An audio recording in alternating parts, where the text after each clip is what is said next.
To transportation, Primero Transport Services Limited, operators of the BRTs, Bus Rapid Transit in Lagos, and another firm, Eonsfleet Pro Solutions Limited, are collaborating to reduce the travel time for Lagosians.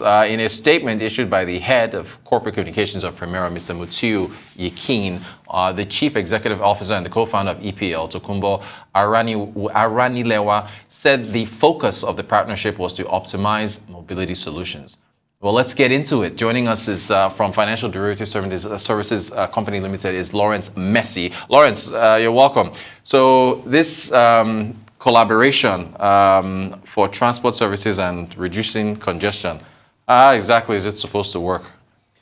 Well, I believe it's largely hinged on data analytics and technology, which is all good and fine, to be honest, because with that you can understand passenger trends and ticketing times and all of that. Yeah. But with the end goal of reducing traffic, is it feasible? Yes, it is. It's probable, but I'd like to say that it's largely dependent on things outside of their own factor. Because I mean, traffic is caused by, well, two main things: the number of commuters on the road and the available infrastructure.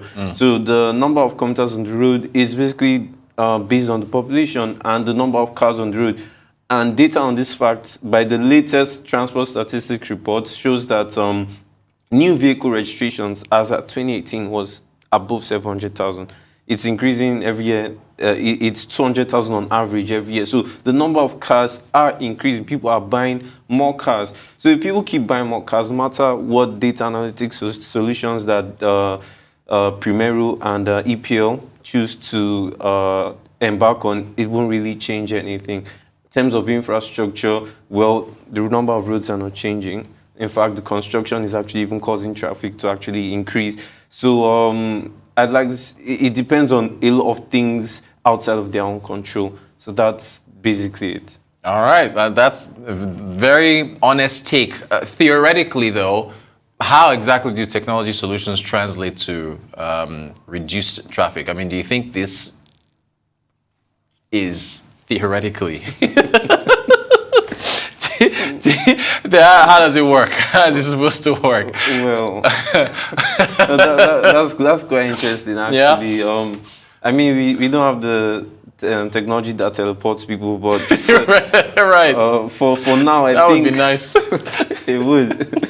I think the main sentiment here is based on different points in the public transport process. So from ticketing to scheduling times that buses arrive. So if you can optimize ticketing processes, that eliminates some time for passengers. And then if you can schedule bus times, if people know that a bus will be here by 10:20, another will come 25 minutes later, people can actually schedule the movement, and this will reduce crowds at BRT bus terminals. But again, look at those images right there. There you go. See that? Well, those guys are in line and they look organized. So that's good. That's good. Oh yeah. So yeah, keep going. So I mean, when these points in the process are optimized, then we can expect that there will be more planned movement instead of people waking up at 5, 6 a.m. just to beat traffic.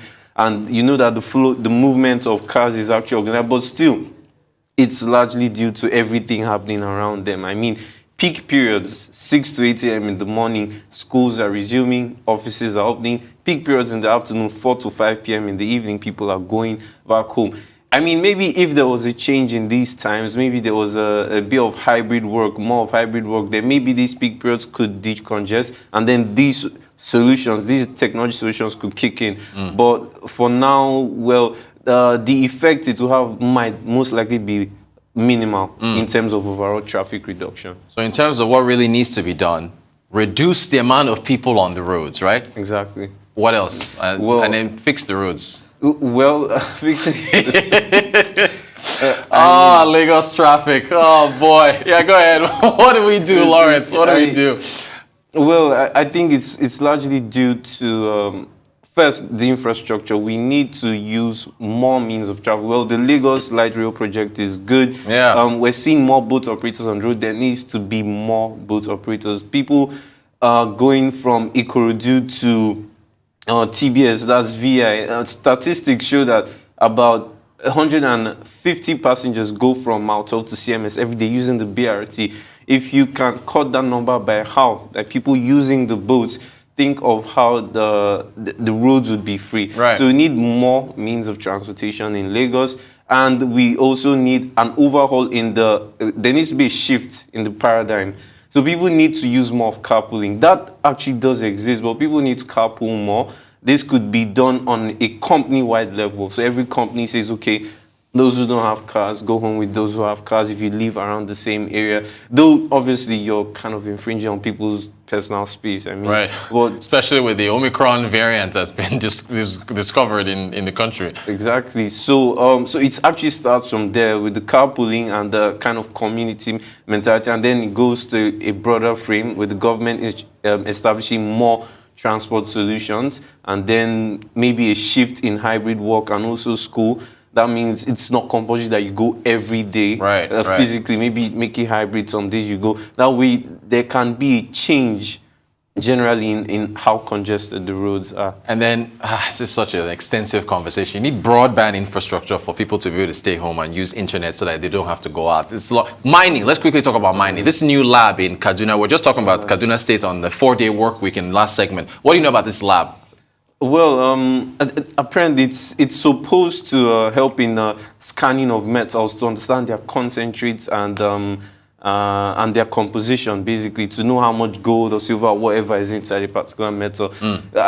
It's economically relevant because I believe they wanted to generate more revenue, and that way people can stop taking metals out of the country, which costs millions in dollars. So there'd be capital flights and the foreign smuggling, exchange pressures, all that other stuff. So when this lab now exists in Nigeria, then there's more revenue to the government, and also there's less foreign exchange pressure on that end. So I think that's the main incentive, and also to attract more foreign investors to come and mine and use the lab. Nigeria's mining sector, as far as the revenue, it's so underutilized. I mean, if you think about what mining means for Australia, for South Africa, for Canada, all these other countries. Anyway, as far as the mining sector, making it more suitable, very quickly, what else do you think, what needs to be done?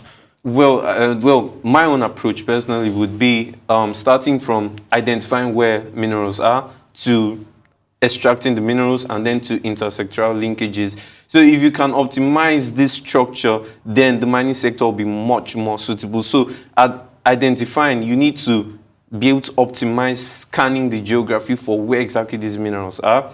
At extracting, you need to establish the mines. So you need to make it convenient. There needs to be access to funding because mining is capital intensive. There needs to be access to funding. There needs to be security. A lot of these regions where minerals are deposited are not the safest regions in the country. So there needs to be security to actually encourage investment. There also needs to be accessibility to permits and leases. If you look at the Ministry of Mines and Steel Development website, there is a lot of expired leases. So which means people are not actually mining. So who is mining? Where's revenue coming from? Artisanal miners. So it's small scale.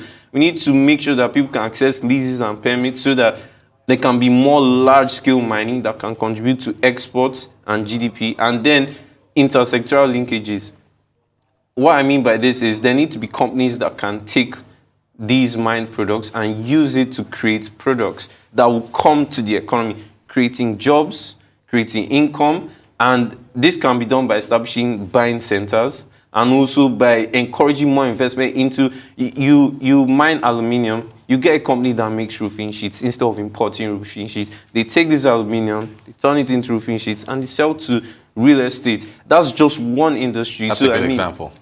Lawrence, we had two in-depth topics for you to get into today. We need more time on this, but great conversation. Lagos traffic, mining in Nigeria, great stuff. Lawrence Messi, analyst with Financial Derivatives Company Limited. Thanks for joining us today. Appreciate your time.